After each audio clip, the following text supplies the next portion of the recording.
আসসালামু আলাইকুম, সবাইকে ঈদ মোবারক। চারিশিমুল কেন্দ্র ঈদগাহ মাঠের যে আজকের যে সাজানোর আনুষ্ঠানিকতা দেখেন আপনারা।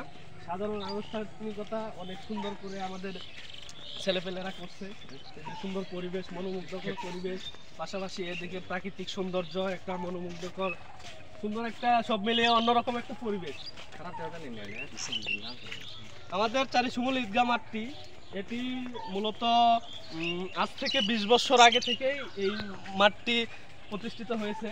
সেই ক্ষেত্রে এই মাঠের অনেক ইতিহাস, গৌরবময় ইতিহাস রয়েছে, অনেক ত্যাগ, অনেক টিক্কা, সব মিলিয়ে একটু অন্যরকম একটা পরিবেশের মধ্যে আছে। আজকে মূলত ঈদের জামাত যেটা, সেটা 9টায় অনুষ্ঠিত হবে। যারা আমাদের ভিডিওটি দেখছেন তারা অবশ্যই, আমরা মূলত যে আনুষ্ঠানিকতা বা আমাদের মাঠের যে আনুষ্ঠানিকতা সব মিলিয়ে আমাদের সকল কিছু কার্যক্রম শেষ।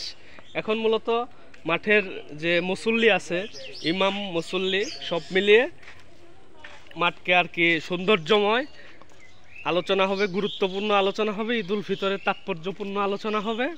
তাই সকলেই তাড়াতাড়ি মাঠে আসবেন। পরিবেশটা এখানে গাছপালা, পাশাপাশি যে সৌন্দর্যবর্ণ একটা পরিবেশ, সেই পরিবেশে অনেক সুন্দর, মানে মনোমুগ্ধকর একটা পরিবেশ। মূলত যে বিষয়টা, এই বিষয়টা আমাদের মাঠের এই কর্নারে যে সুন্দরভাবে রং তুলি দিয়ে সুন্দরভাবে সাজানো হয়েছে। পাশাপাশি ওইদিকে আপনারা দেখেন আমাদের মাঠের পাশে একটা ইন্টারন্যাশনাল হেফজ মাদ্রাসা প্রতিষ্ঠিত হয়েছে। পাশাপাশি এদিকে অনেক জটলা ছিল, সেই জটলাগুলো আমাদের বুলডোজার দিয়ে এগুলা ঠিক করা হয়েছে। পাশাপাশি ওই সাইডের যে বিষয়গুলা, সুন্দর একটা পরিবেশ করা হয়েছে। আপনারা সব মোটামুটি সব ঠিক আছে। এখন মুসল্লিদের আশা এবং আলোচনা সব মিলিয়ে আজকের ঈদ অনেক সুন্দর হবে আশা করি। অনেক মনোমুগ্ধকর একটা পরিবেশ তৈরি হয়েছে। পাশাপাশি আপনারা দেখেন এখানে মাঠের যে সৌন্দর্য বন্ধব একটা পরিবেশ, সেই পাশাপাশি এই যে আমাদের এই যে জাম গাছটা আছে, জাম গাছের নিচে বসার জন্য সুন্দর একটা প্লেস রয়েছে।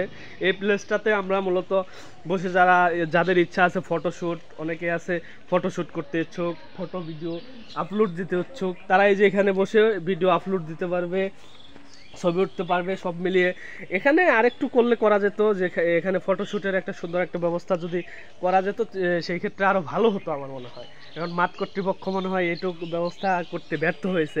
ইনশাল্লাহ সামনের বছর ইনশাল্লাহ এই সিস্টেমটা ঠিক হয়ে যাবে। তো সব মিলিয়ে অন্যরকম একটা পরিবেশ আছে। সকলে মাঠে যথাসময়ে মাঠে আসবেন, ঈদের জামাতে অংশগ্রহণ করবেন। ধন্যবাদ সবাইকে।